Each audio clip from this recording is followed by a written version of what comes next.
When you get married, you kind of marry your in-laws as well. Kind of. Or, in another word, when you get married, then you have accepted the people who are related to your wife and your husband. And even if a husband and wife get divorced, the father-in-law and mother-in-law, they remain mahrams to you forever.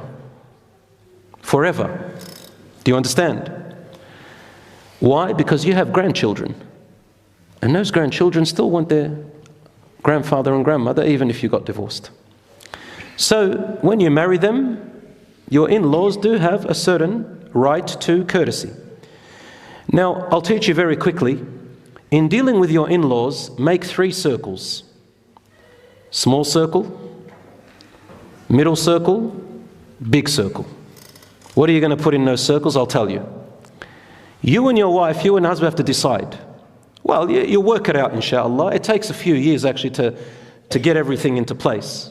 Maybe some people in the first few months. The small circle on the inside are only for the husband and wife. They are the husband and wife's privacy. You do not say a single word about it to anyone else outside of you and your spouse. Not your mother, not your father, not your siblings, not your cousins, not your friends. This is your privacy. If you want a good household and you want love to increase between you and no problems, brothers and sisters, have your privacy. It's not shared anywhere, not even on social media. The second circle is the middle circle. That second circle is what you will share only with your family, with your parents, and maybe a little circle above, your siblings. Things that involve your family, meaning your parents and your siblings. Is that understood? You do not share it with anyone else. Finally, the large circle is what you share in public. Unfortunately, this day and age, you know the big circle? For many people now, that's become the middle circle through social media. Everything about their private affairs is on social media, ya ammi. Subhanallah. This is why divorce rates are on the rise. This is why conflict and people staying in a toxic marriage is on the rise. Because you share all your private affairs with everybody. Then people come in and get involved. You're the one who invited them. I don't put the blame on people. I put the blame on you if you're one of them. There is a privacy. Once you share it with your mum and dad or your siblings, guess what happens? They start getting involved because you invited them. You need to draw the boundaries. And you need to tell your mother and father, for example, if they ask any questions about your privacy, say, I'm sorry, Mum, wallah, I love you. Kiss her on the forehead and say, hey, this is Allah subhanahu wa ta'ala has forbidden me. I don't want to talk about my family. She gets upset, she gets upset. Just because she got upset, it doesn't mean you have to all leave each other. La. You still come, you laugh, you smile, you kiss her, say, wallah, I love you, Mum. It doesn't mean, you still show her goodness, but you don't break, you don't give away. Same with your parents. So brothers and sisters, this is a very important advice. Number 2, this is a bad habit in couples when it comes to their parents and in-laws.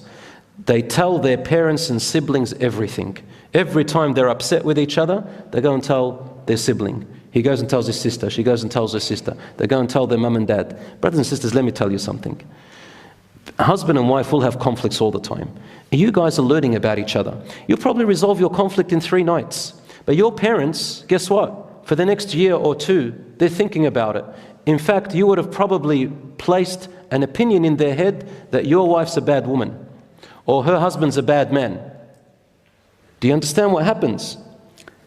Don't talk about everything to them and don't follow everything they tell you. Number 3, living separately. We said that. Live separately to your in-laws. Don't be too close. Trust me on that one. Get your privacy because it lessens your stress. Number 3, this is a very important point. Naming and raising your children. In some cultures, this is in my culture, the parents of the son think that they have a right to oblige their son and their daughter-in-law to name their children by their parents, by their grandparents' names. A son, let's say a son has his first son. and he and his wife want to name him, for example, Muhammad. But the husband's father is Ahmed. And they don't want to name Ahmed. So his parents come in and they make a big fight, big conflict, if he doesn't name after his father. I personally have seen many couples divorce and big wars, wallahi, because of this one problem. Where in the din does it say you have to name? Because you love them. Now, get this out of the way. Love is not shown by naming a child by your name. Love is with treatment. Wallahi, this culture has destroyed a lot of families. And some of them, they just accept it and they go with it, that's fine. The right of naming the child is for the mother and the father only. No one else. No one else.